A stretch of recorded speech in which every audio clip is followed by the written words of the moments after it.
Bienvenue sur Aventure humaine, le balado à deux voix qui parle cash de l'économie d'aujourd'hui et de demain, orienté vers la transition sociale et environnementale avec des femmes et des hommes de talent pour un monde empli de sens.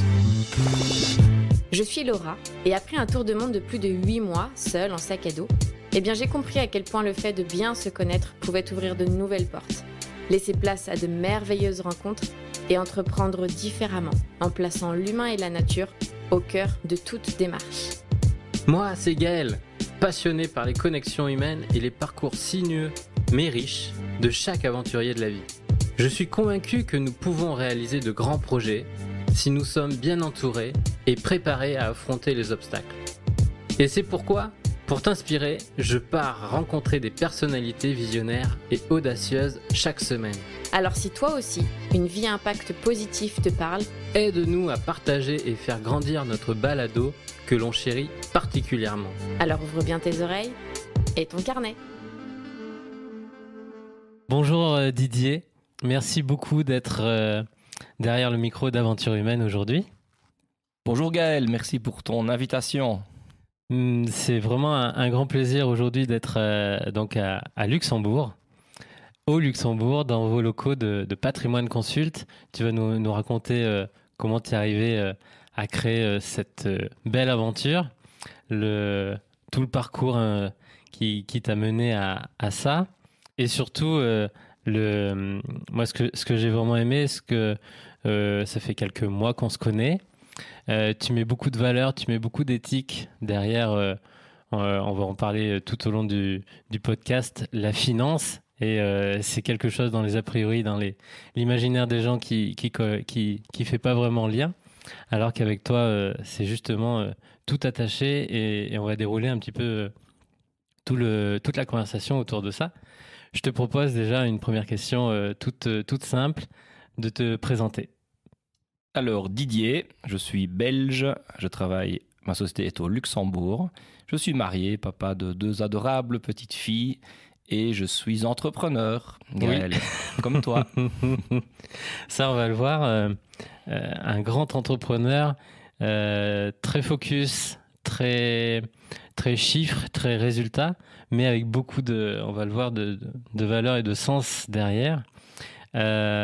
Comment as-tu un petit peu démarré dans la vie active ? Est-ce que tu peux nous partager ça ? Oui, avec plaisir, Gaël. Donc, j'ai fait des études en économie à l'université de Liège, donc en 1997, comme on dit en Belgique, oui. 97 chez vous. Oui. J'ai débuté dans la finance. Donc j'ai travaillé pendant 14 ans dans 2 groupes financiers. J'ai commencé par un groupe américain qui s'appelle Nationwide, pour ne pas le nommer, qui est le premier assureur aux États-Unis, et qui avait une filiale au Luxembourg à l'époque.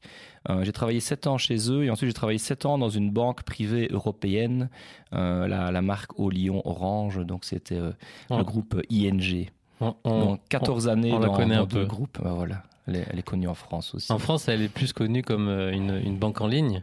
Tout à fait. Toi, c'était pas spécialement ça. Et l'histoire, elle est sympa parce que je comptais t'en parler.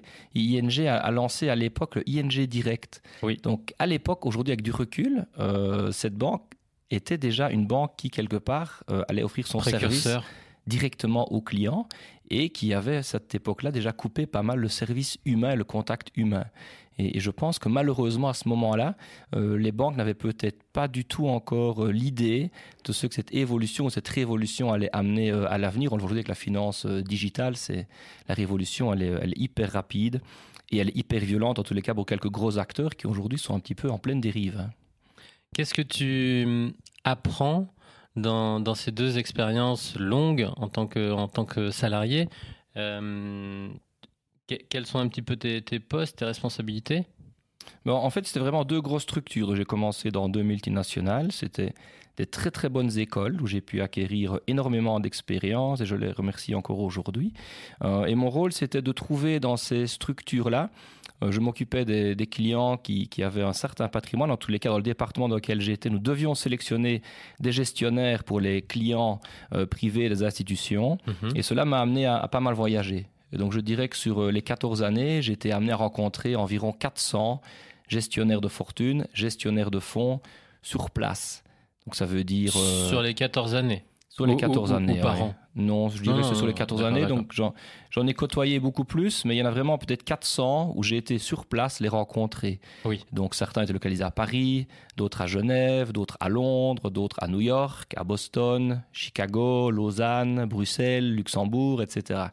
Et donc, ça m'a amené à voyager beaucoup. Ça m'a amené aussi à mettre énormément d'énergie dans mon travail. Et à l'époque, c'est vrai que j'avais plutôt trois piliers. Le premier, c'était le travail. Le deuxième, c'était le travail. Et le troisième? Le troisième, c'était le travail. Super. Et donc, comme ça, j'ai bossé quand même 14 ans.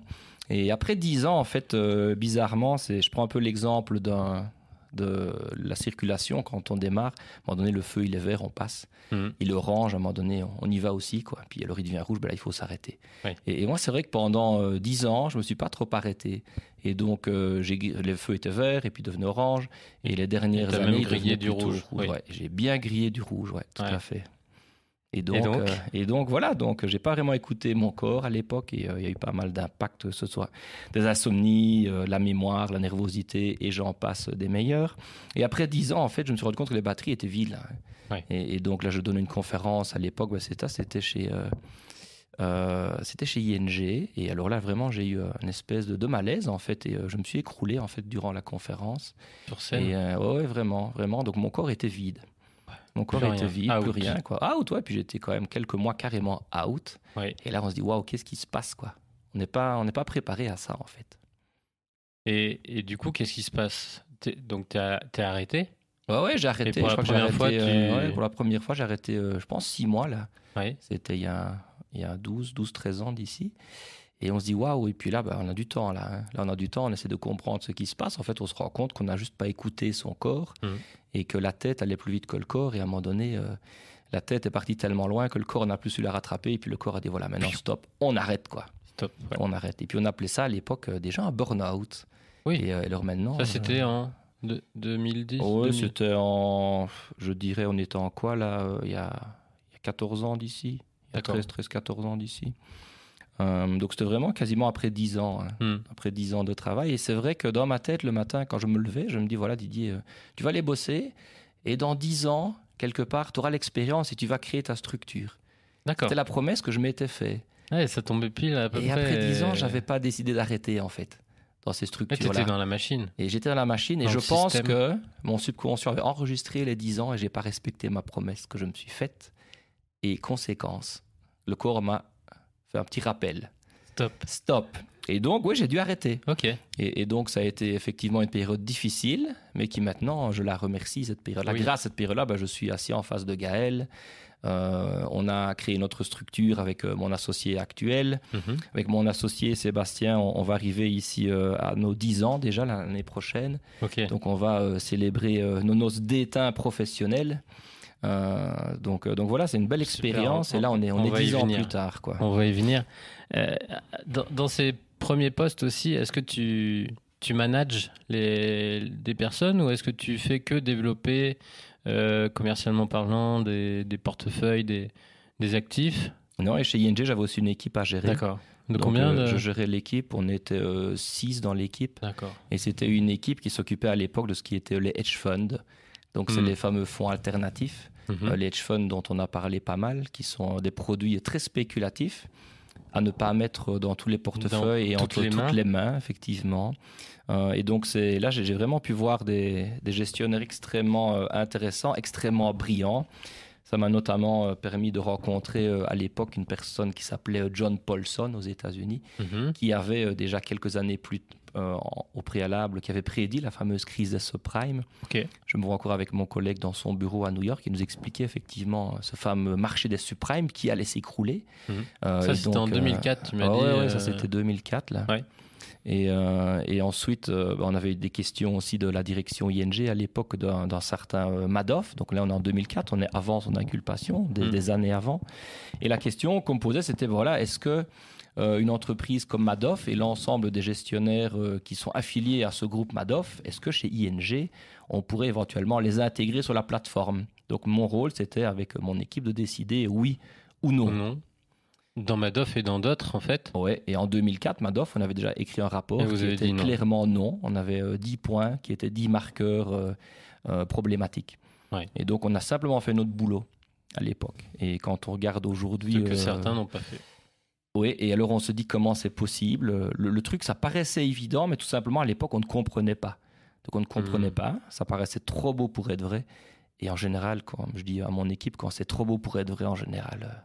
Ouais, ce que je dis souvent, c'est quand il y a doute, il n'y a aucun doute en fait. Voilà, ouais. Et il faut toujours se pencher du côté du non. Tout à fait. Et alors là, on a fait aussi un podcast sur notre site internet qui est en ligne, où on explique justement l'expérience Madoff, et où là, on donne vraiment quelques clés importantes aux investisseurs sur les questions à poser pour éviter ce genre de déconvenus. Ce genre de déconvenus, il y en a eu, il y en a et il y en aura encore. Surtout dans l'environnement actuel où les taux de rendement sont très très faibles. Donc aujourd'hui, il y a beaucoup j'appelle ça des charlatans, les vautours de la finance qui aujourd'hui vont essayer de vous proposer des produits qui offrent du rendement. Et dans l'environnement actuel, les taux d'intérêt sont à un niveau jamais atteint. On a des taux d'intérêt aujourd'hui faibles à négatifs. Aujourd'hui, si on prend les obligations des pays développés, 30% des obligations ont des taux négatifs. 50% des obligations ont des taux inférieurs à 1%. Si on prend les obligations allemandes, qui aujourd'hui en Europe sont quand même les obligations les plus solides, un pays qui est moins endetté que la moyenne des pays européens. D'accord. Aujourd'hui, les obligations allemandes à 10 ans ont des rendements négatifs. Donc ça veut dire quoi, effectivement? Protéger ton capital. Aujourd'hui, tu dois payer environ tu dois payer 30 cents aujourd'hui pour protéger ton capital. Donc sur 100 000 euros, tu dois payer 300 euros par an pour récupérer tes 100 000 euros dans 10 ans. Donc aujourd'hui, le fameux taux sans risque est devenu un taux négatif. C'est fou. Avec l'inflation, aujourd'hui, on perd quasiment 1,7 à 2% par an, alors que le prix du pain continue à augmenter. Donc aujourd'hui, épargner, c'est devenu quelque chose de difficile. On est plutôt dans l'investissement que dans l'épargne. Oui. Ouais. Et je reviens sur un petit point que tu viens de partager. Tu avais listé, donc, est-ce que tu peux nous en partager quelques-unes, des points importants pour savoir si on peut ou non investir? Oui, tout à fait. Je peux en prendre sur l'investissement. Sur le Madoff, là, on peut regarder peut-être un exemple ou deux. En fait, pour la petite histoire, je ne sais pas si le petit récapitulatif. Donc Madoff, en fait, c'est un investisseur américain qui était très connu et qui était aussi d'ailleurs très bien intégré dans la haute société américaine. Oui. Il avait une structure qui s'appelait Madoff Securities, qui est une structure qui, elle, était relativement saine à l'époque, qui était un des plus gros stockbrokers sur les actions du S&P 500. Et je crois qu'il avait 30 ou 40% des actions qui étaient traitées dans cette structure-là, en termes d'achat et de vente, sur les marchés boursiers. Donc, il était très connu. Les 500 plus grosses entreprises américaines. Ouais. Donc, il avait une boîte qui fonctionnait, qui faisait du courtage en actions, en fait, qui s'appelait Madoff Securities. Et lui, il gérait jusqu'à apparemment plus de 60 milliards de dollars. Donc, l'escroquerie, elle s'est relevée à 64 milliards de dollars, je pense. Et il a été inculpé par le FBI le 12 décembre 2008. Oui. Et ce jour-là, j'étais au bureau et j'ai le directeur de la banque privée ING qui m'appelle. Il me dit, écoute Didier, est-ce qu'on a du Madoff dans les portefeuilles des clients? Je lui dis, non Greg, on n'a pas de Madoff dans les portefeuilles des clients. Et je dis, sinon tu serais viré. Et heureusement, tu as fait ton... Et donc, tu avais fait ton métier, tu avais fait ce qu'il fallait... Tu avais répondu à quelques questions et plusieurs années avant. Ouais. On avait, en fait, c'était un travail d'équipe surtout. Donc, on avait fait le boulot et on avait été donc analyser la structure. Et on avait pas mal de questions que l'on posait. Allez, quelques exemples. La première question, c'était de comprendre la stratégie d'investissement. Oui. Donc, en tant que client, quand vous êtes face à votre banquier, à votre conseiller, à votre CGPI, il est impératif que votre conseiller puisse expliquer la stratégie avec des mots simples que vous compreniez et surtout que lui comprend. Si je prends l'exemple de la finance, il y a 30 ans dans la finance, je pense que les banquiers, les conseillers, les CGPI et les clients comprenaient les produits. Les produits à l'époque, c'était des produits classiques, des actions, des obligations, il y avait de l'or. Il y a 20 ans, sont apparus ce qu'on appelle des produits structurés, avec des structureurs, avec des sociétés qui garantissent le capital, avec pas mal de produits dérivés, des options, etc. Et là, je pense que le conseiller continue à comprendre en partie, mais le client ne comprenait plus. Oui. Et il y a 10 ans, en fait, les produits... Ça a commencé. Voilà. Il y a 10 ans, les produits financiers, plus personne ne les comprenait réellement. Les algorithmes sont venus dedans. il y a eu beaucoup de mathématiciens, beaucoup d'informaticiens qui ont réussi à créer des choses sans tête, en fait. Ouais, c'est vraiment ça en fait. Il y a un film qui est exceptionnel, c'est Le Casse du siècle. Le Casse du siècle, le film de Lewis qui a été écrit en 2015, je pense. Ils en ont fait un film, Le Big Short, qui est maintenant sur Netflix. Je vous conseille de regarder ce film. Et là, vous comprendrez en fait c'est quoi cette crise, c'est quoi la titrisation, comment est-ce que la problématique financière américaine est arrivée dans les banques d'investissement européennes. Donc là, on s'est rendu compte aussi que les banques ont quitté leur métier de base, qui était la récolte de dépôts et le crédit aux entrepreneurs. Et est arrivée la banque d'investissement qui a carrément contaminé aujourd'hui.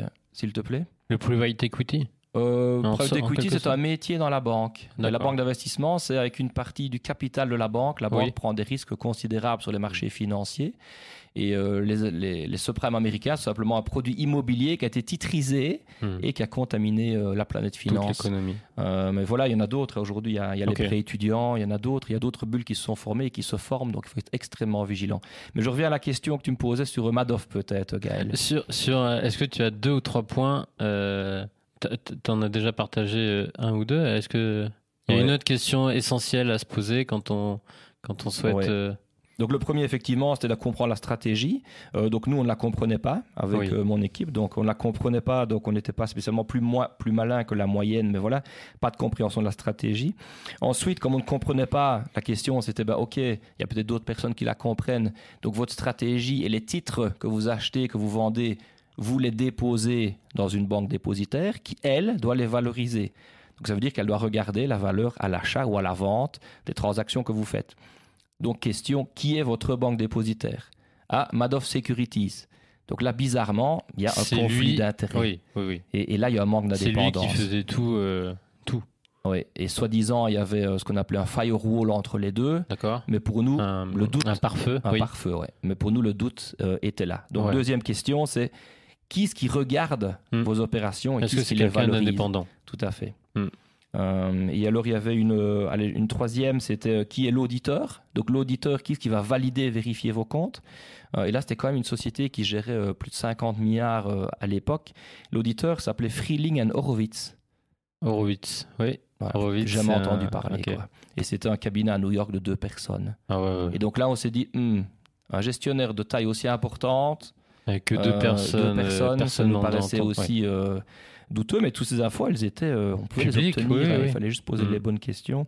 Et alors, je dirais, le dernier, le 4e point, on avait une liste de 10 points, mais je ne vais pas les détailler tous, sinon on est parti pour 4 heures. Et puis on ira voir ta vidéo. Ben voilà, c'est pas mal. Et alors, je dirais, le 4e point, c'était les rendements. Et donc là, c'était quand même un gestionnaire qui a fait jusqu'à 17% de rendement par an, sans risque de baisse.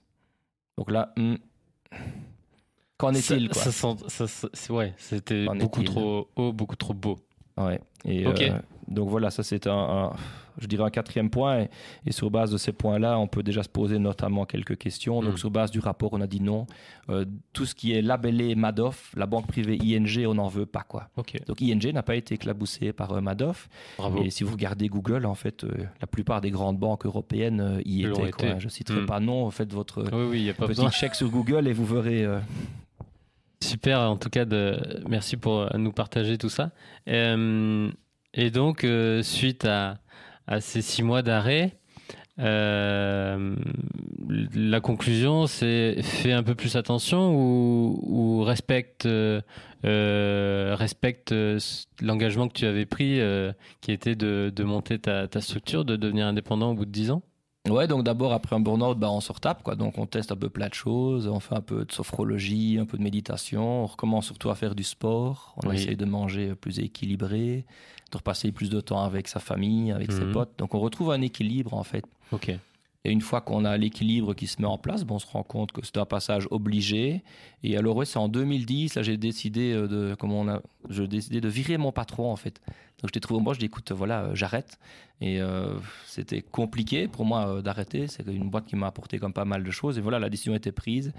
Et donc, j'ai arrêté. J'ai rejoint mon associé actuel, avec lequel on se connaissait depuis quelques années déjà. Et donc, on a créé la petite société, là, à 2 avec Sébastien et Didier. Tu avais quand même déjà lancé la réflexion avec ton associé de dire si demain je pars, est-ce que tu embarques avec moi? Est-ce que ça fait sens? Est-ce que créer un cabinet comme ça, Voilà. c'est bon pour toi? Lui avait pris un peu d'avance. On a D'accord. fait les trajets pendant quelques années ensemble sur Luxembourg. Ah, ok. Et alors lui a créé la société en 97 tout seul. Et je l'ai rejoint en 2010? en 2010. En D'accord. 2007, pardon, il a créé la société. Je l'ai Ah, rejoint 2007, oui. en Donc, 2010. 3 ans Et avant. voilà. Et donc ma réflexion, oui, elle a commencé à mûrir, je dirais, après mon burn-out. Dès que la thèse s'est remise à fonctionner, là j'ai dit, voilà, la prochaine étape, ce sera de virer mon patron et d'étudier comment je peux mettre en place mon projet. Et donc, lorsque j'en ai parlé avec Sébastien, ça a été très vite, on s'est tapé dans la main et c'est parti, quoi. Super. Et donc, Donc, vous avez créé Patrimoine Consult. Voilà, tout à fait. Comment ça s'est passé? Les premiers mois, les C'est premières pas facile, semaines? hein. Les premiers mois, c'est pas facile puisque tu crées ton business, donc tu dois en vivre aussi, hein.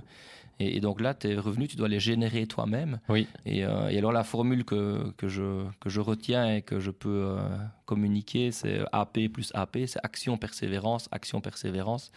Et les premières années, on arrivait juste après la crise aussi de 2008. Oui. Donc on n'arrive Vous pas avez- dans un environnement Vous avez super porteur. bien choisi.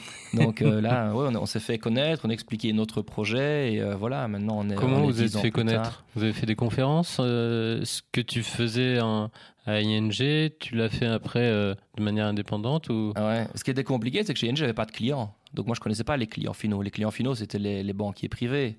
Et donc c'est eux qui étaient en contact avec les clients. Donc moi, j'avais pas de clients. Donc j'arrive avec une idée, un concept, une passion. Mais voilà, sans clients finaux. Et donc, on a fait des séminaires avec mon associé.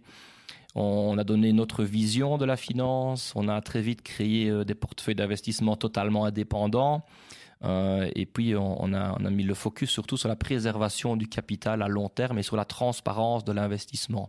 Ok. Et nos clients nous ont rejoints. Et c'est vrai qu'on a eu très, très peu de départs de clients. Par contre, on a eu pas mal de clients qui sont arrivés, pas mal de familles. Et puis, pas mal de gens ont appris à nous connaître plus par le bouche à oreille. Recommandations. Et plus les recommandations. Et je dirais que maintenant, ça fait 2 ans et demi qu'on a commencé à engager du personnel aussi. D'accord. Donc, mais sinon, pendant 6-7 ans, on est 6-7 resté, ans, c'était vous deux Oui, tout à fait. à aller démarcher, à aller rencontrer, partager. Et petit à petit, ça fait grossir le portefeuille. Là, en 6-7 ans, en quelques chiffres, c'est combien de familles, combien de portefeuilles, Aujourd'hui, au de conseil, environ volume? 300 familles. Aujourd'hui, Donc, ok. 300 familles, essentiellement volume? des entrepreneurs. Et en volume, ça donne combien de millions? Je dirais en termes aujourd'hui, d'actifs? la famille moyenne chez nous va avoir un patrimoine de l'ordre de 400 à 500 000 euros D'accord. sur laquelle on va pouvoir les suivre ou les conseiller. Ça, je dirais Ok. que c'est la famille moyenne. Donc, c'est une famille aujourd'hui qui, dans le monde financier, n'est pas spécialement très, très bien suivie par le monde bancaire, est un peu délaissée par le monde de la banque privée. Donc, je dirais que c'est une cible plus intermédiaire, mais énormément de jeunes entrepreneurs aussi qui se lancent, que l'on accompagne dans tous les cycles de leur progression, que ce soit la protection de leur famille, surtout la mise en place de plans de pension indépendants, la gestion indépendante de leur patrimoine financier, qu'il soit en société ou en personne physique. On les accompagne sur la transmission de leur patrimoine de la génération future. On est en collaboration avec pas mal de fiscalistes, avec des experts comptables, avec des assureurs, avec des banquiers. Donc on sélectionne aussi les partenaires autour de nous, un partenaire pour bosser avec nous et nos clients et de respecter un cahier de charges et une charte de valeurs, c'est super important. Donc on est en train d'établir aussi une charte de valeurs qui sera publiée prochainement, dans laquelle tous les aspects environnementaux, écologiques, sociaux sont pris en ligne de compte. Une triple comptabilité. Par exemple, Par exemple, aujourd'hui, pour qu'un gestionnaire travaille avec nous et nos clients, il faut impérativement qu'il ait signé la charte de Kofi Annan de 2005 sur l'investissement socialement responsable. Éthique. Qui soit totalement éthique, effectivement. Donc là, on a aujourd'hui une dizaine de gestionnaires qui respectent tous ces principes avec lesquels on travaille. Donc un client, s'il travaille avec nous et qu'on le conseille, automatiquement, il sait que les portefeuilles d'investissement derrière vont respecter des principes en termes environnementaux, sociaux et de bonne gouvernance. D'accord. Pour nous, il est important aussi d'avoir une transparence totale sur les portefeuilles. Donc chaque personne qui investit par notre intermédiaire dans des plans de pension, on peut dire tous les titres du portefeuille, on peut les citer, ils sont liquides, il y a une transparence, il n'y a pas de produits structurés, il n'y a pas d'options, il n'y a pas de dette périphérique. Là aussi, les obligations sont devenues un produit dangereux, ça on ne le répète pas assez. D'accord. Les fameux fonds en euros en France, voire branche 21 en Belgique, aujourd'hui, c'est des produits qui vont être très très difficiles à maintenir sur le long terme avec des taux d'intérêt qui sont aujourd'hui bas voire négatifs. Pour nous, les frais aussi, c'est super important d'analyser les frais dans les différents plein de frais produits. cachés, plein de frais. Tout à fait. Et chez vous, non? Les frais, ils sont transparents dès le départ. On les explique dès le départ. Donc, il y a ça qui peut se passer ou il y a ça qui est pris en compte. Et on a d'ailleurs édité une petite carte aussi. Là, j'ai donné une conférence avec un de mes amis aux entrepreneurs du Luxembourg il y a quelques mois. On a édité une petite carte. Les 8 questions vraiment à poser à votre conseiller financier avant de faire un placement financier. Et donc là, il faut 8 bonnes réponses. Sinon, il ne faut pas aller de l'avant, quoi. Oui, il faut répondre à chaque question. Sinon, il y a un doute. Il y a un doute. Donc là, une petite carte avec un petit calendrier sympa. Je partagerai tu peux partager. La petite carte, si on revient sur justement il y a 2 ans et demi, tu dis que l'équipe a commencé à grossir, à se structurer. Comment vous y êtes pris? Vous avez commencé par embaucher qui? Sur quelle thématique? Quelle fonction? Je dirais que pour un entrepreneur, le plus dur, c'est d'engager du personnel. Donc, on est resté 6 ans seul. En fait, un associé, c'est comme un couple. Donc, on a des hauts, on a des bas. On doit gérer pas mal de choses à deux. Et puis après, à un moment donné, il faut. Parce que sinon, ça devient compliqué. On ne sait pas être au four au moulin. Et si on ne veut pas se choper un nouveau burn-out, à un moment donné, il faut être prêt à déléguer. Donc, oui, on a engagé du personnel. On a fait des erreurs aussi en termes d'engagement. On les assume. Et puis après, on s'est rendu compte...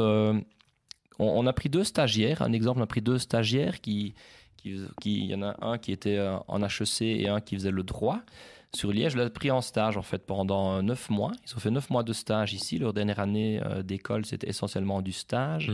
On a pu bosser vraiment avec eux pendant 9 mois. Ils nous ont apporté beaucoup de choses et on s'est rendu compte qu'il y a vraiment une flexibilité dans leur chef, une volonté d'apprendre et très open-minded. Donc, comment est-ce qu'on dit très ouvert d'esprit. Très ouvert d'esprit. Très ouvert d'esprit. Ils s'adaptaient très bien. Oui, tout à fait. Et donc, on a décidé de les engager ici. Donc, ils sont maintenant à leur premier contrat de travail chez nous. Et c'est particulier. Si vous venez dans les locaux, tu as vu, Gaël, les locaux de Patrimoine Consult, il n'y a pas de costume, il n'y a pas de cravate. Non, c'est super fluide. Voilà, il n'y a pas de pointeuse. C'est hyper transparent. On travaille sur des projets. Donc, on a un projet global au niveau de la structure. Et puis, ce projet, il descend au sein du personnel. Et puis, chacun a un objectif bien précis. Et c'est le travail d'équipe surtout. Donc, dans l'équipe, tout seul, on ne sait rien faire. Donc, c'est vraiment en collaboration. Et chez nous, en fait, le client est au centre. Donc, chaque personne de l'équipe est en contact avec le client. D'accord. Donc, que ce soit une personne est plus sur le digital, une personne plus sur l'admin, une personne plus sur la gestion de risque, une plus sur le commercial. Donc, en fait, les clients chez nous connaissent l'équipe. Et donc, en fonction de leurs questions, ils savent comment ça fonctionne. Donc, on n'est pas dans un système plus de structure de gestion à l'horizontale, avec un CEO, un manager, un sous-manager, un directeur, un sous-directeur, où chacun, quelque part, a un monde qui est très cloisonné et qui ne communique pas et qui n'est pas assez rapide et réactif dans l'environnement actuel. Tout le monde, chez vous, a la vision globale. Tout à fait. Et ont les tâches pertinentes par rapport à leur qualité, leur fonction, leurs compétences. Mais tout le monde voit ce qu'apporte le collègue d'à côté et avance sur la vision commune, le grand projet, comme tu dis. Tout à fait. Donc aujourd'hui, le grand projet, on le connaît, mais le point A, pour passer du point A au point Z, c'est pas une ligne droite. Donc il y a des tournants et on essaye de tourner au même moment et tout le monde a un volant et peut donner une indication. Dans les grosses structures, quand on prend une décision, l'idée est prise, la décision est prise, il y a un grand délai de temps. Oui. Ici, je dirais que le délai de réaction, c'est un délai en secondes, quasiment. Oui. On peut s'adapter très très vite. Et c'est ça aussi qui... Je constate qu'aujourd'hui, les jeunes recherchent, la fameuse génération Y, elles ont besoin d'une société et d'un travail qui fait du sens. Beaucoup. Qui fait du sens pour eux, dans lequel ils peuvent se retrouver, s'identifier et évoluer. Donc, les formations, c'est essentiel. Donc, il faut se former en continu aujourd'hui. Le cerveau doit continuer à travailler, on doit lire, on doit écouter, on doit se former, c'est essentiel. Qu'est-ce que tu proposes justement on va venir plus tard sur toi, mais qu'est-ce que, par exemple, peuvent faire vos salariés, vos collaborateurs pour se former? Tout. Tout. Donc ils peuvent lire, ils peuvent assister à des séminaires. De plus en plus, dès le début, ils nous accompagnent dans les relations avec les belles et grandes familles où les problèmes sont comme relativement complexes. Donc ils écoutent. Après, on fait un débriefing avec eux. Ils nous apportent des idées aussi. Et donc la formation, elle est sur le terrain. La formation, elle est en ligne aujourd'hui. La formation, elle se passe dans les entreprises. Donc exemple, Donc Yannick et Martin qui nous ont rejoints, ils ont notamment fait un stage de quelques jours auprès d'un gestionnaire de fortune. Donc ils sont assis à côté du gestionnaire. Donc ils voient aussi comment se passe l'achat, la vente des titres, comment on analyse une société. Ils m'accompagnent dans des rendez-vous plus patrimoniaux avec des fiscalistes ou des avocats aussi. D'accord. Aujourd'hui, on a développé toute une plateforme digitale aussi qui va voir le jour, dans laquelle on implique directement notre responsable digital qui, lui, est bien plus à l'aise avec cette thématique-là que nous. Nous, on est déjà quelque part dépassés par cet environnement-là. Donc, la clé, c'est de vraiment, je dirais, mixer 3 générations. Donc, on a aussi des consultants qui bossent avec nous, qui sont indépendants et qui sont retraités. D'accord. Et donc, sur notre blog, donc là, je vous invite aussi à aller voir les articles gratuits. Sur le blog, vous verrez qu'il y a notamment un consultant indépendant qui rédige, qui est une personne qui est responsable à haut niveau dans la finance, au niveau de la banque privée, et qui, elle aussi, a envie d'apporter sa plume. Et donc, je dirais qu'on est quasiment sur 3 générations chez nous, et donc où tout le monde a son mot à dire. Super. Justement, donc le chantier, il a commencé en même temps que vous avez fait grandir l'équipe, vous avez commencé à structurer votre présence digitale et votre écosystème digital. Comment ça s'est passé? Vous avez beaucoup réfléchi. Quelle a été la réflexion et quel est le but de donner tout ce contenu? Je crois que vous voulez un petit peu travailler sur éduquer une communauté, avertir, donner les clés à vos clients. Comment vous le faites sur le digital? En fait, on se rend compte que la finance est quelque chose ça paraît quelque chose de complexe, ça paraît compliqué, et on se rend compte qu'en fait, dès que c'est compliqué ou que ça paraît compliqué, c'est que quelque part, on a voulu cacher quelque chose. Donc nous, le but, c'est de rendre la finance, quelque part, de lui rendre les vraies valeurs. Aujourd'hui, la finance, c'est plutôt quelque chose de sale, l'argent est quelque chose de sale. Mais en fait, l'argent est tout simplement une énergie, pour moi en tous les cas, que l'on doit mettre à notre service et pas l'inverse. Et quand on devient esclave de l'argent, on travaille pour l'argent, c'est là que les problèmes vont commencer. C'est là où ça commence à partir. Et aujourd'hui, Gaël, pour acheter ton pain, tu as besoin d'argent. Pour partir en vacances, tu as besoin d'argent. Pour acheter les micros dans lesquels on parle, tu as besoin d'argent. Mais le tout, en fait, c'est vraiment que cet argent... C'est un moyen et auquel il faut rendre aujourd'hui ses valeurs nobles. Et l'argent, c'est la seule chose au niveau de l'humanité où, quelque part, tous les êtres humains sont d'accord, que cet argent doit circuler, mais doit circuler de manière beaucoup plus saine et beaucoup plus claire. Et je crois que là, le digital peut nous apporter cette transparence. Et donc, c'est là le blog qu'on a décidé de le développer il y a 2 ans. Et là, on a développé les vidéos aussi il y a quelques temps maintenant qui sont en ligne, qui sont gratuites. Et notre but, c'est vraiment de communiquer aussi dans ce sens-là avec nos clients. Et on s'est rendu compte que l'environnement financier est devenu tellement complexe et tellement réglementé. Les papiers, c'est énorme. Donc nous, le but l'année prochaine, c'est d'avoir une approche 0 papier. Et donc là aussi, c'est un de nos objectifs, c'est d'éviter le papier et le gaspillage. Et le digital nous permet justement d'arriver à du 0 papier, nous permet d'être réactif de manière beaucoup plus qu'avant. Donc là, on a développé aussi un partenaire, un contrat 100% digital pour les placements financiers. Ce contrat digital est totalement transparent en termes de frais. On est beaucoup moins cher qu'aujourd'hui la banque privée pour des montants inférieurs et on donne accès à nos clients à ce qu'on appelle des parts institutionnelles. D'accord. Donc, exemple, si toi, tu veux avoir accès à certains fonds d'investissement, tu auras accès à partir de 5 millions d'euros sur les marchés. Chez nous, à partir de 100 000 euros, les clients, ils ont accès aux parts institutionnelles. Donc, on leur offre une qualité de gestion à laquelle ils ne pouvaient apparemment pas prétendre. Donc, on a démocratisé aussi la gestion d'actifs et tous ces gestionnaires respectent une charte de qualité.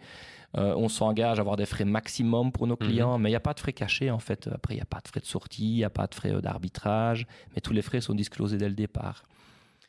Donc, je dirais que ça, c'est plutôt la direction que l'on prend. Le digital nous a permis d'être plus réactifs et surtout ce temps dans les papiers, on le passe plutôt dans le contact avec les clients et dans le service aux clients. Et du coup, le projet sur le digital, est-ce que tu peux nous parler un petit peu de la plateforme qui va arriver prochainement? Ouais, là, c'est encore un petit secret, ça, Gaël. Tu l'as vu parce que tu es venu au bureau tout à l'heure. Il y avait des développeurs sur le projet. Mais oui, cette plateforme juste peut-être digitale dans les grandes lignes, hein, c'est tout. Va s'étendre. Donc, on a aussi un projet. Donc, on est au Luxembourg. Le Luxembourg a l'avantage d'avoir une plateforme financière énorme. Aujourd'hui, au Luxembourg, c'est la transparence totale. Nous sommes basés ici et nos clients se rendent ici au Luxembourg. Donc, nous, on est vraiment à la frontière belge, à la frontière allemande. Et on est aujourd'hui actifs sur différents marchés, dont le marché luxembourgeois, le marché belge. L'année prochaine, Gaël, nous allons aussi arriver sur le marché français. Ça aussi, c'est un petit scoop, mais depuis le Luxembourg. Et le Luxembourg est actif dans ce qu'on appelle la libre prestation de services. Donc, nos services sont dans différents pays européens. Et le contrat d'assurance, c'est par exemple un véhicule qui est portable fiscalement. Donc, il y a beaucoup de sportifs de haut niveau aujourd'hui qui gèrent le patrimoine via un contrat d'assurance luxembourgeois. D'accord. Ce contrat, en fait, il va vous suivre durant toute votre vie et il va s'adapter à la fiscalité du pays dans lequel vous allez vous installer. Donc, la portabilité du contrat est importante. C'est d'ailleurs pour ça que énormément de résidents français ont une gestion de patrimoine à partir du Luxembourg. D'accord. Donc, on ne parle plus de secret bancaire, secret financier, ça n'existe plus depuis de nombreuses années. Aujourd'hui, c'est plutôt la qualité de la place luxembourgeoise. À Luxembourg aussi, vous voyez tous les fonds d'investissement, ils commencent par LU quelque chose. Donc ça veut dire que ces fonds sont domiciliés au Luxembourg. Oui. Le Luxembourg est à la 2e place après New York aujourd'hui en termes de fonds d'investissement. Et le Luxembourg a un vrai écosystème. Le Luxembourg en termes digital, ils sont extrêmement avancés. Il y a beaucoup de cloud aussi, mondiaux, Google, etc., qui sont basés au Luxembourg. Il y a énormément de compétences. Le Luxembourg, c'est multilingue, multiculturel. Si je prends par exemple le cas français, aujourd'hui, énormément de clients viennent au Luxembourg sur des contrats luxembourgeois. Et là, je peux te donner quelques arguments aujourd'hui. On t'écoute. Par exemple, pour un investissement immobilier en France, le contrat d'assurance luxembourgeois peut être facilement nanti aussi. En France, c'est parfois plus compliqué. Le contrat luxembourgeois, comme je l'ai dit, est portable fiscalement. Donc, si vous êtes un résident français qui compte peut-être s'établir à l'avenir dans un pays comme, je sais pas moi, l'Italie ou l'Espagne ou le Portugal ou l'Amérique latine. Le Maroc, par exemple, le contrat, on va étudier aussi la réglementation de chaque pays. Votre contrat pourra vous accompagner dans le pays. Vous n'êtes pas obligé de fermer comme un compte bancaire. Le contrat peut vous suivre. Un autre point important, dans l'environnement actuel, surtout avec la sécurité financière de ces avoirs, et quand même après la crise 2008 qui a été violente pour le secteur financier, la prochaine, elle le sera de nouveau. Et donc, c'est comment le client peut sécuriser ses avoirs. Le Luxembourg offre un cadre juridique extrêmement protecteur. Je pense que c'est le cadre juridique le plus protecteur aujourd'hui en Europe. Exemple, en France, je pense que vos avoirs sont garantis à hauteur de 70 000 euros par compagnie, par contrat. 70 000, je pense, c'est le cas. En Belgique, c'est 100 000. Mais à nouveau, que vaut cette garantie? Cette garantie, c'est une garantie offerte par les États. Les États, que ce soit les États belges ou les États français, ils sont extrêmement endettés. La dette publique de la France, je pense que vous êtes proche des 100% aujourd'hui. La Belgique, on dépasse. On est à 98. 98, ben voilà. Vous restez 98. sur le seuil fatidique. 98. Donc, clairement, des niveaux de dette aussi importants. Imagine ton ménage avec un tel niveau d'endettement, ton ménage ne tiendrait pas la route. Non. Heureusement que les États ont la possibilité de lever des impôts, mais la levée d'impôts n'est pas quelque chose d'indéfini. Et donc aujourd'hui, dans certains pays européens, il faut faire attention aussi à la solidité de l'État dans lequel vous vous trouvez. Aujourd'hui, au niveau du cadre en France, je pense que même en cas de faillite d'une compagnie d'assurance, l'épargnant est considéré comme un créancier secondaire derrière l'État, les organismes sociaux et les salariés. Tandis qu'au Luxembourg, on a ce qu'on appelle un peu un super privilège.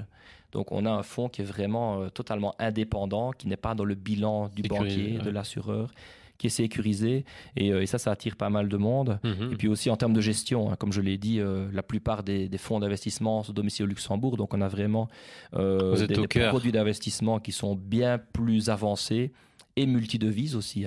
Donc, vous êtes au cœur tout à fait. Du système, vous êtes souvent avant-gardiste, et vous avez les nouvelles ou vous savez ce qui se passe, quoi, un petit peu avant tout le monde. Donc on essaye vraiment de rester informé, de se former en continu. On fait une veille, et donc grâce à nos partenaires aussi qu'on a sélectionnés dans ce cadre-là. Super. Il y a aussi, moi je suis Je suis de très près tout ce qui se passe dans les startups. Il y a beaucoup d'innovations, beaucoup de choses. Je fais ma veille dans cet écosystème-là. On dirait qu'il y a aujourd'hui, quand on est entrepreneur, si on a 20, 25, 30 ans, on a peut-être un biais qui fait que on réussit sa start-up si on lève de l'argent, si on a des investisseurs, si on a des financements. Alors que on est un entrepreneur, le seul but et la gestion saine de son entreprise, c'est d'aller chercher des clients. Ça, c'est le plus sain. Aujourd'hui, j'ai l'impression qu'il y a plusieurs personnes qui partagent aussi cette vision, cette analyse. C'est que on a l'impression qu'on a un petit peu changé la target. Au lieu d'avoir beaucoup de clients, c'est d'aller lever la plus grosse somme d'argent. Les journalistes aussi en France partagent beaucoup on va dire ces succès, ces réussites. Est-ce que tu as quelques conseils, un avis sur cette course à la levée de fonds et quelques conseils sur en fait comment gérer dès le début, on va dire correctement l'aspect financier, l'aspect un petit peu administratif et d'assurance de son entreprise? En fait, je participe aussi à des jurys de mémoire en Belgique, notamment au niveau des HEC, et on constate que des jeunes entrepreneurs, après 2 années, c'est un master spécialisé, ou en 2 ans, on les accompagne pour créer leur propre entreprise. Et on se rend compte qu'en fait, aujourd'hui, on a le digital, le smartphone, les réseaux sociaux sont un vecteur énorme qui peuvent remplacer au départ le besoin en fonds d'investissement. Donc aujourd'hui, c'est l'idée. Une fois que l'idée est là, que l'idée est bonne, il faut s'encadrer et bien s'encadrer. Et je pense qu'il y a aujourd'hui extrêmement d'entrepreneurs bienveillants qui sont là pour aider aussi les jeunes à se développer. Et aujourd'hui, je dirais que le capital est beaucoup moins important que ça l'était il y a 10, 15 ou 20 ans. Donc aujourd'hui, de nouveau, je pense que là, on a mis tout le monde sur un même pied d'égalité. Et le jeune qui est formé ou qui se forme sur le tard, je pense qu'on peut se former sans aller à l'école aujourd'hui, ça devient paradoxal, mais l'école aujourd'hui doit vraiment sortir de ce cadre qui est beaucoup trop normé. Sinon, je pense que ça va être très, très compliqué, en tous les cas pour certains types d'enseignements. Mais le jeune aujourd'hui qui est motivé, qui trouve le bon encadrement, je pense qu'il peut aller très très vite avec un projet. Et les fonds d'investissement ou les fonds pour financer le projet, c'est quelque chose qui va venir de manière automatique. Pour que ce soit naturel. Au départ, si le focus est uniquement sur le besoin ou sur le profit, je pense qu'on part du mauvais côté. D'abord, ça va être la passion. Et la passion, après, quand la passion, elle vibre, le reste, bizarrement, ça va venir de manière automatique. Le besoin ou les fonds d'investissement vont venir naturellement en entendant parler du projet. Et si l'attraction est déjà là, si la communauté est déjà là et si les premiers centaines de milliers d'euros de chiffre d'affaires sont en place, quoi. Voilà. Je prends ton exemple, Gaël. Donc là, on est installé au bureau. Oui. Tu aurais voulu faire cette activité ici à 20 ans. Quels auraient été les besoins financiers pour développer ce genre d'activité alors que les réseaux sociaux n'existaient pas? Des dizaines et des dizaines de milliers d'euros de publicité ou l'organisation de gros événements pour faire parler du projet, quoi. Là aujourd'hui c'est très simple, on va enregistrer, on va éditer, je vais envoyer les pistes à notre monteur préféré Gilles et je vais partager pour quelques dizaines d'euros d'investissement, d'hébergement. Je vais partager au plus grand nombre et c'est hébergé en fait sur le long terme. Et tu as combien d'écoutes sur tes podcasts aujourd'hui? Quelques milliers. Voilà. Et tu as commencé à combien de temps? Quelques mois. Voilà. Donc voilà, tu réponds à ta propre question. Donc aujourd'hui, avec l'idée, le reste, c'est fluide en fait. Et sur la course au levée de fonds, est-ce que tu fais attention à tout ce capital qui est investi en ce moment, tous ces fonds qui sont là et qui cherchent la prochaine licorne, les prochaines licornes, qui cherchent et qui investissent un petit peu sans... est-ce qu'ils investissent correctement ou est-ce que les valorisations sont trop énormes, trop... À quoi tu fais attention sur cette thématique, si tu y fais attention? Tu vois le poisson rouge, Yannick, à quoi il ressemble? Gaël, oui. Le poisson rouge, Ouais. Gaël. Le poisson rouge, en fait, il a une mémoire très très courte. 2 secondes. Et l'investisseur, c'est la même pareil. chose. Donc on a tout oublié. Et aujourd'hui, la problématique, si je compare l'environnement, quand j'ai commencé à bosser, ou il y a 10 ans, quand on a créé la structure, à l'époque, on avait ce qu'on appelait des comptes d'épargne. En Belgique, des comptes d'épargne en France, des comptes de dépôt, qui offraient du rendement. Aujourd'hui, ce rendement, il est proche de zéro. On avait aussi ce qu'on appelait des obligations d'État. Les obligations d'État offraient du rendement. Aujourd'hui, le rendement est négatif, proche de zéro ou très très faible selon l'échéance. Les rendements immobiliers aujourd'hui sont beaucoup plus modestes aussi. Donc il reste ce qu'on appelle des actions, il reste des métaux précieux. Donc aujourd'hui, il est difficile de trouver du rendement. Et cela crée quoi? Cela crée l'attrait de nouvelles classes d'actifs. Donc aujourd'hui, il y a plein de startups qui apparaissent. Il y avait une licorne aux États-Unis qui s'appelait WeWork, qui devait passer. Il devait avoir l'IPO là, oui. L'IPO, tout à fait. Et le jour avant, je pense que SoftBank a dû mettre de nouveau 2 milliards pour sauver le truc. Et la rentabilité du groupe, elle est juste pas là, quoi. Donc aujourd'hui, je vois vraiment beaucoup de similitudes avec la crise qu'on a connue début des années 2000. Aujourd'hui, l'Internet. Tout à fait. Donc, il faut vraiment être très, très prudent. Le Bitcoin, c'est la même chose. La technologie derrière le blockchain, elle est révolutionnaire, mais les boîtes qui vont survivre, il y en aura très peu. Donc là, il faut du discernement. Et là, ce que je dis souvent face à nos clients, il y a aussi quelques clés que je peux donner. Et là aussi, on a tourné une vidéo là-dessus que vous pourrez aussi retrouver sur notre site, qui sont vraiment les principes clés. Donc, en fait, je commençais tout à l'heure par l'histoire Madoff. En fait, pour éviter Madoff, il suffit simplement quand même de suivre des gestionnaires qui font ça depuis longtemps. Si tu as fait un peu de PNL, tu vois que il ne faut pas réinventer la roue, il faut juste essayer de voir comment les personnes performantes se comportent et essayer au mieux de suivre des principes. Et si vous prenez une personne comme Warren Buffett, je pense que tout le monde connaît, qui est aujourd'hui la 3e ou 4e fortune mondiale, c'est l'investisseur aujourd'hui qui est le plus successful à long terme. Quand on regarde Warren Buffett, il a quelques principes clés et je pense que ces principes clés, il ne faut surtout pas les perdre de vue. Donc aujourd'hui, investir dans un certain secteur de manière totalement concentrée, c'est tout à fait contraire aux normes d'investissement à long terme. Pour moi, il faut investir vraiment à long terme. Aujourd'hui, la première problématique, c'est l'espérance de vie. On a de la chance aujourd'hui de vivre de plus en plus longtemps. On a, je pense, une chance sur 2 d'arriver à 90 ans, à 90 ans. Donc quand on parle d'une retraite à 65 ou en France à 64 ou à 60, on ne se rend pas compte quelque part qu'on a encore 30 ans. Il reste 30 ans, donc ces 30 ans, il faut les financer. On doit les financer aujourd'hui dans un environnement où les taux d'intérêt n'existent plus. Donc ça, c'est très très problématique. Vous avez notamment en France les fameux fonds en euros, en Belgique on a les branches 21. Ces produits-là aujourd'hui n'offrent plus de rendement. Donc là, sur le long terme, on est clairement face à un coût d'opportunité et on est concentré sur des obligations parfois d'État qui pour moi à long terme aussi, quand même certains risques et certaines problématiques cachées. Donc pour là, le long terme c'est essentiel. Il faut plutôt investir de manière régulière aussi sur les marchés. Comme le disait Einstein, il parlait des intérêts composés, donc c'est l'intérêt de l'intérêt de l'intérêt. Il appelait ça la 9e merveille du monde. Si je te pose une question, par exemple, Gaël, ici pour les 4 prochaines années, tu as le choix entre 10 000 euros de salaire par mois, ou alors je te donne 1 cent le premier mois et je double ce cent tous les mois durant 4 ans.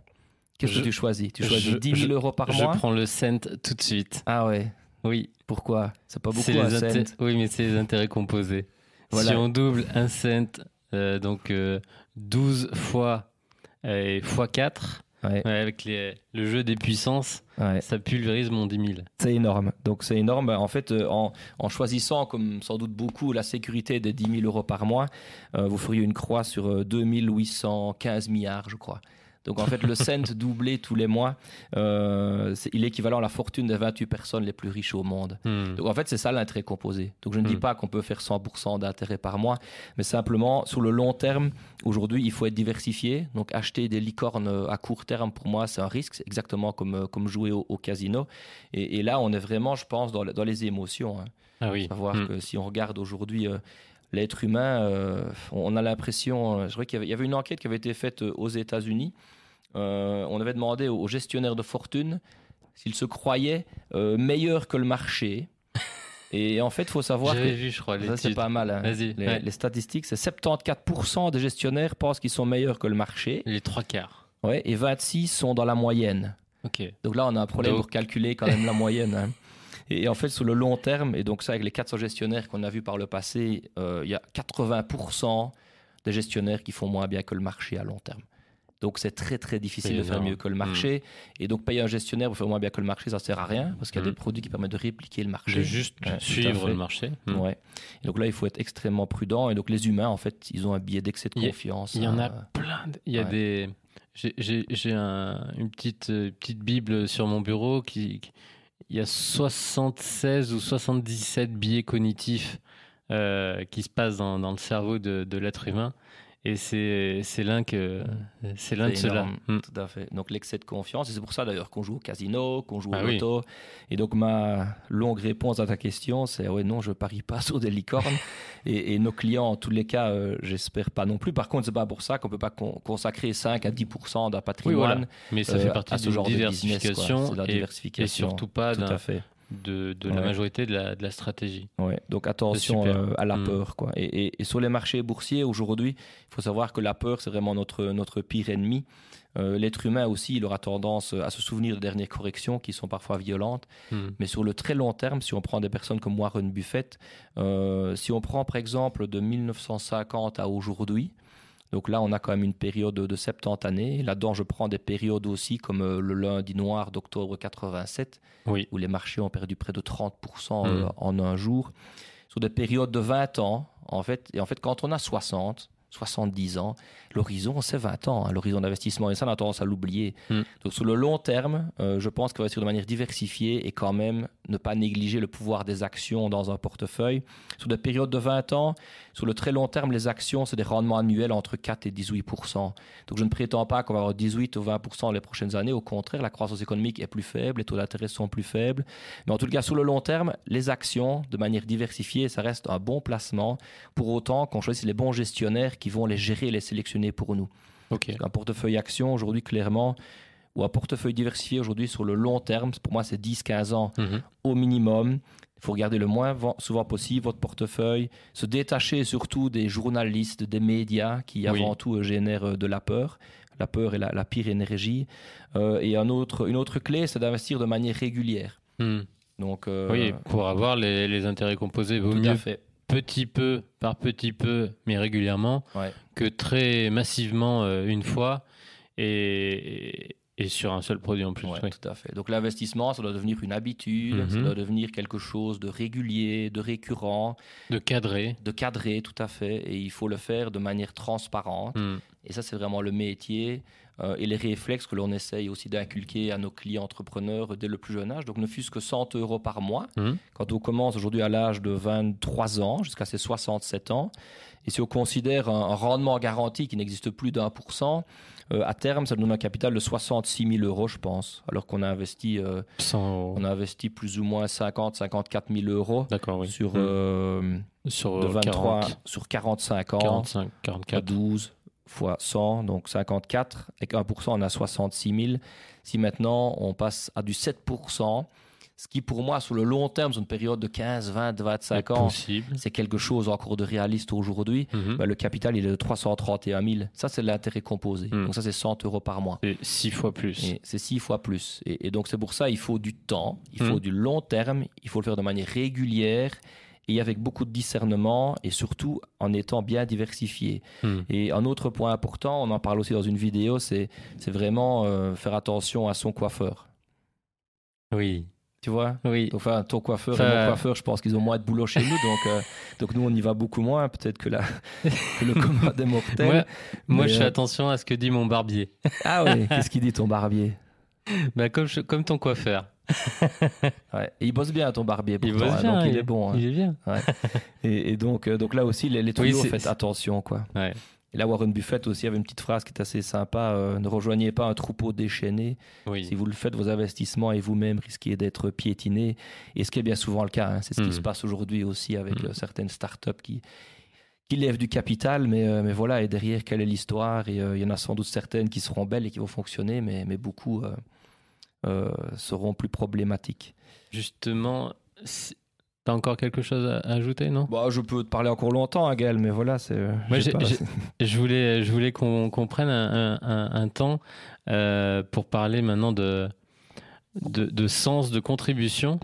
Je sais que peut-être le but de certains est d'avoir de l'argent, ils ont une insécurité ou un besoin matériel. Je crois qu'on est dans une période où, au-delà de l'argent, il nous faut beaucoup de sens, il faut qu'on se raccroche à une histoire et les histoires, souvent, elles tournent autour d'humains et c'est très riche. Maintenant que le cabinet est un petit peu plus structuré, tu commences aussi à contribuer. Est-ce que tu peux nous partager le projet de la Bolivie? Oui, merci pour la belle transition, la Gaëlle. C'est vrai que pour nous, aujourd'hui, le projet, il doit faire du sens, il faut de la passion. Il y avait une belle étude qui avait été faite par Harvard, qui ont suivi des personnes, je pense, sur 70 ou 80 ans. Mhm. Et en fait, qu'est-ce qui ressortait de ce projet? Un des premiers points pour être heureux, c'est surtout de partager Oui. et de communiquer et d'être en contact. Il y avait une autre étude qui avait été faite aussi sur le salaire moyen à partir duquel le taux de bonheur décroît. Et donc, à un moment donné, je pense que quand on a une maison, quand on est en bonne santé, qu'on a à boire, à manger, qu'on a une voiture, des enfants en bonne santé, un petit peu de vacances, voilà, c'est déjà pas si mal, quoi. Et donc, à un moment donné, je pense que c'est obligé, hein, on est tous sur la même planète, avec l'énergie, on forme quasiment tous un, donc on doit partager. Et ça nous apporte beaucoup à nous, hein. Même Mère Teresa le disait, hein, c'est une égoïste avant tout, et si elle a fait ce qu'elle a fait, c'est pour elle, quoi. Bien sûr. Et donc, en partageant, on se fait du bien et on fait du bien autour de nous.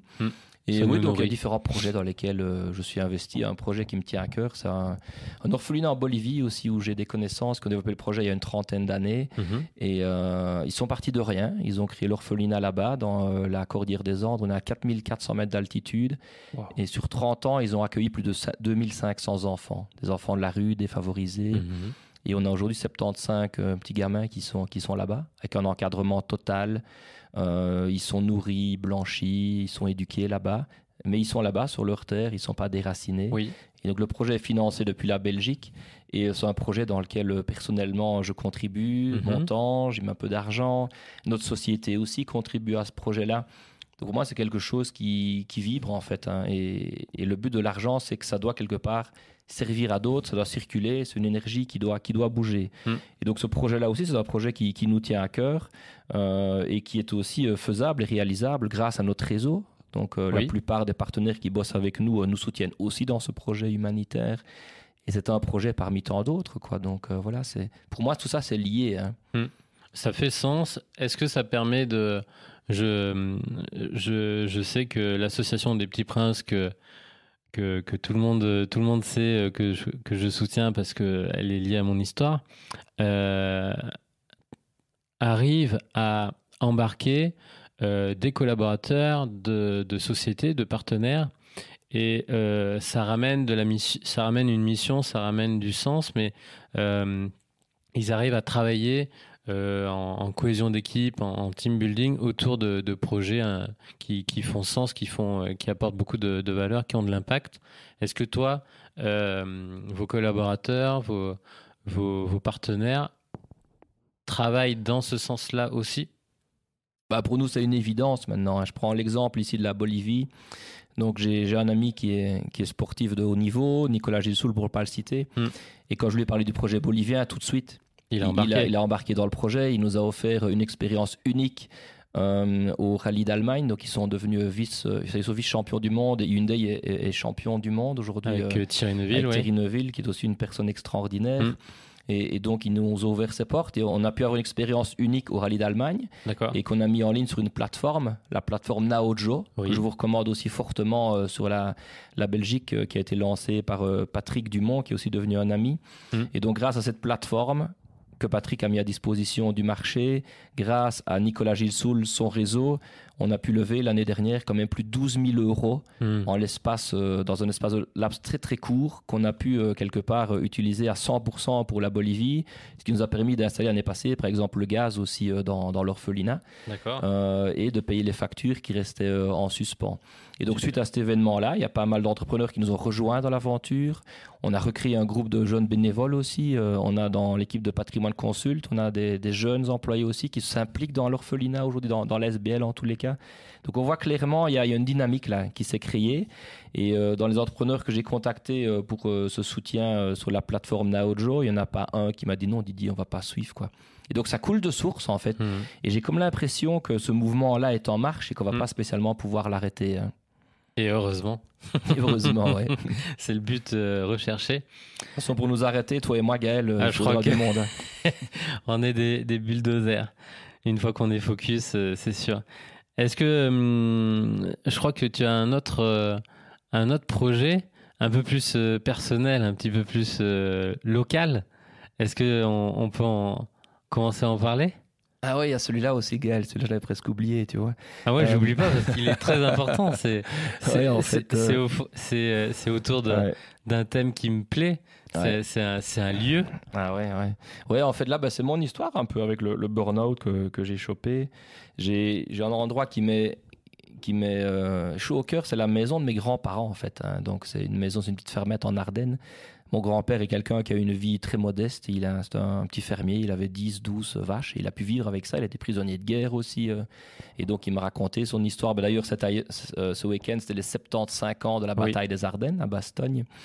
Et mon grand-père avait été fait prisonnier de guerre. Donc, c'est quelque chose qui, chez moi, résonne. Et avec mon épouse, on a racheté leur petite fermette en Ardennes. Et là, on a à terme un petit projet aussi pour en faire un centre de bien-être en Ardennes avec des matériaux autour qui sont des matériaux naturels, l'argile, la chaux, la pierre, le bois, d'en faire vraiment un endroit aussi où les gens pourront venir se reposer plus tard.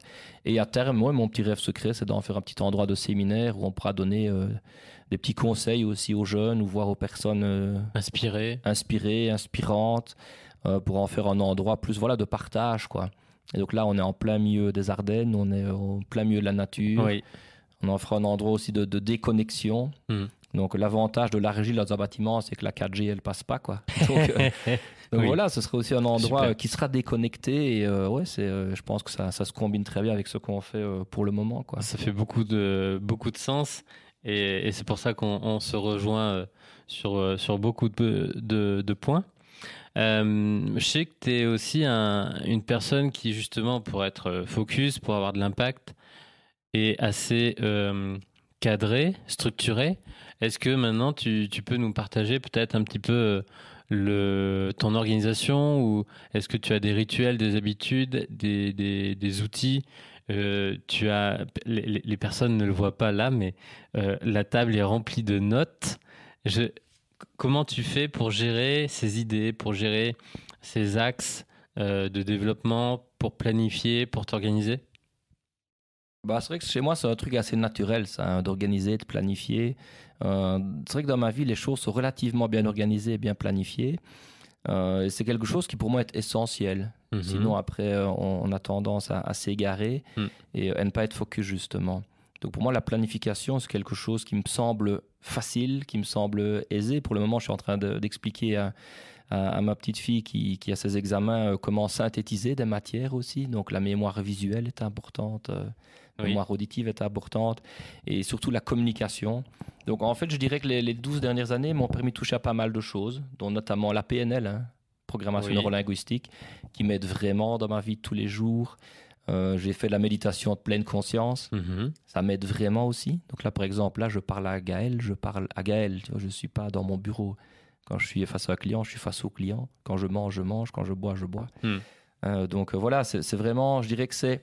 J'ai quelques clés, être là, être présent. Et donc, j'ai quelques clés comme ça qui m'ont bien aidé. Des personnes comme Arnaud Rioux aussi, à qui j'ai pu faire un petit stage, m'a bien aidé également. Mais là aussi, de nouveau, le monde du développement personnel, le monde du coaching, c'est un monde comme la finance, je dirais, Gaël. Là aussi, il faut séparer les bons et les moins bons. Et là aussi, trouver les personnes qui ont les bonnes valeurs. Donc je crois que là, j'ai pris certains éléments, j'ai connecté avec certaines personnes. Tu en fais partie, hein, mon cher ami. Il y en a d'autres qui se reconnaîtront dans cette petite discussion, dont l'ami David, hein, que l'on connaît bien aussi. Oui. Et donc, en fait, c'est vraiment... Il y a une clé que je retiens, c'est que on devient en fait la moyenne des 5 personnes qu'on côtoie le plus. Mais en fait, ces 5 personnes-là, il faut vraiment bien les choisir. Hein. C'est un peu comme mes gestionnaires, mes partenaires. Donc, il faut prendre du temps pour les choisir. Et parfois, on se trompe parfois. Et puis parfois, on retombe bien les pieds sur terre. Et mon épouse aussi est quelqu'un de super important qui est à côté de nous depuis très, très, très longtemps. Elle bosse avec nous. Et là aussi, c'est pas un long fleuve tranquille. Hein. La vie de famille, la vie de couple est aussi quelque chose avec parfois ses péripéties. Mais voilà, il faut savoir gérer ça et savoir prendre du recul parfois. Donc, moi, la clé, c'est voilà...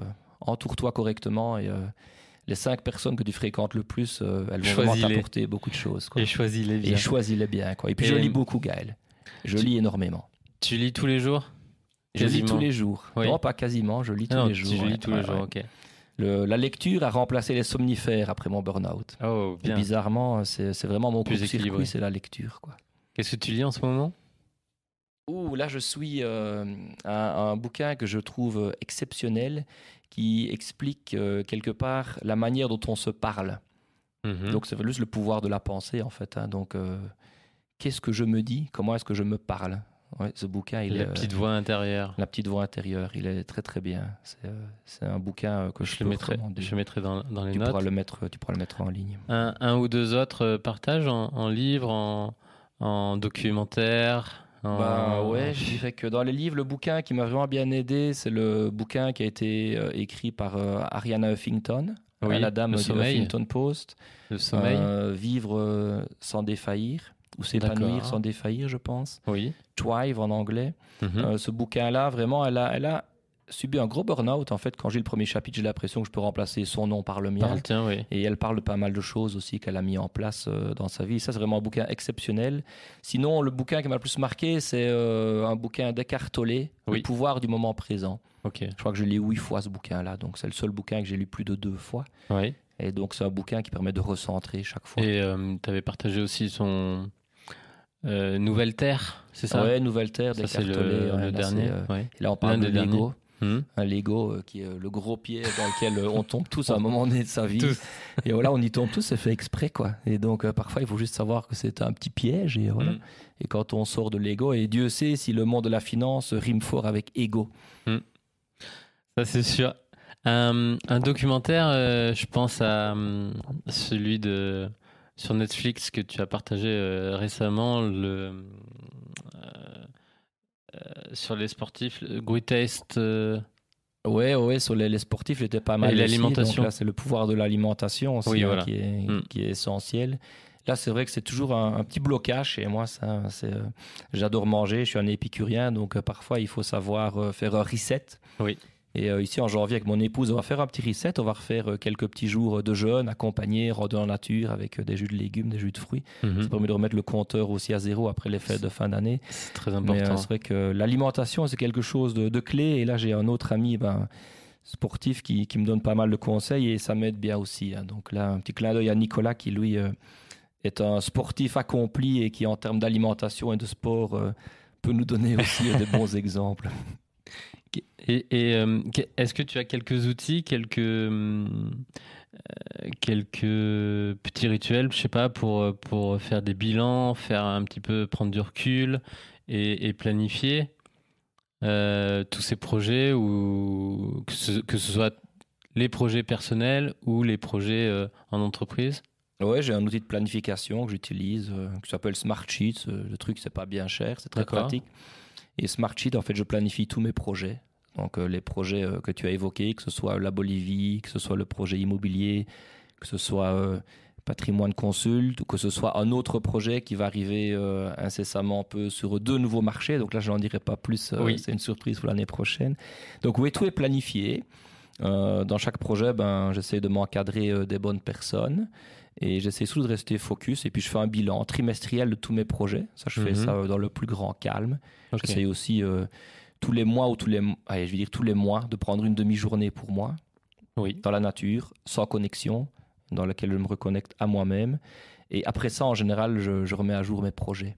D'accord. Et Super, donc voilà, donc non, il faut planifier. Une journée par Il faut mois, une bien demi-journée s'encadrer. déconnectée. Ouais, c'est ça. Ouais. Ok, super. Et en général, mon épouse, elle le voit, elle dit oh là là, je prends une demi-journée, mes batteries, elles sont gonflées bizarrement. Donc Ouais. je sens maintenant. Tu le vois, sais maintenant, tu je t'écoutes connais mon beaucoup corps, plus. je m'écoute plus. C'est pas pour ça que je fais pas des conneries encore. Non, mais quand mais j'en bon, fais, j'essaie de me on dire se tiens, connaît. voilà, pourquoi.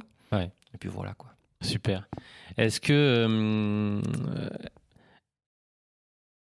j'ai envie de te poser cette question de Tim Ferriss. Si tu avais la possibilité d'avoir un panneau, un 4x3 sur sur l'autoroute entre Luxembourg et Bruxelles, qu'est-ce que tu écrirais? NOW. Now. Voilà. Maintenant, Action. il n'y a que ça quoi. Super. Si tu vis trop dans le passé ou trop dans le futur, c'est pas bon quoi. Donc voilà, c'est maintenant que ça se passe. C'est pas pour ça qu'il faut planifier évidemment, mais une fois que les choses sont planifiées, après tu les vis quoi. Tu les vis les unes après les autres. Tu les implémentes et tu suis tout ça Voilà. au jour le jour. Super. Merci beaucoup. Voilà Gaël. Un petit mot juste pour finir. Tu nous as dit que tu avais 2 filles. Est-ce que si tes 2 filles écoutent ce podcast dans 10 ans, tu veux leur dire un petit mot? Ah ouais, c'est Amandine et Alice. Mes 2 filles, je leur dis ne changez rien quoi. Super. Nao. Merci beaucoup pour tous ces partages. Il y avait beaucoup de pépites.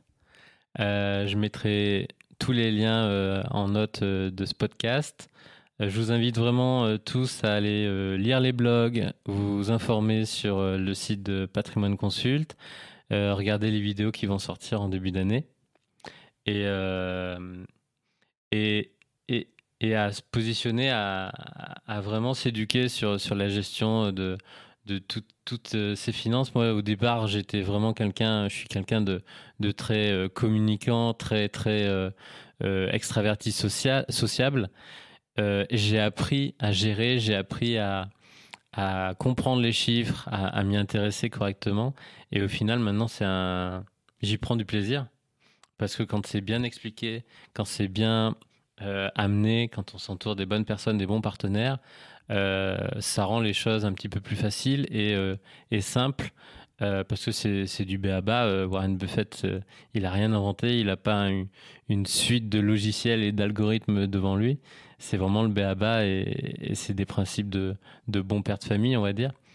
Et ça rend tout ça beaucoup plus simple et fructifiant. Merci beaucoup Didier. Merci Gaël. À très bientôt.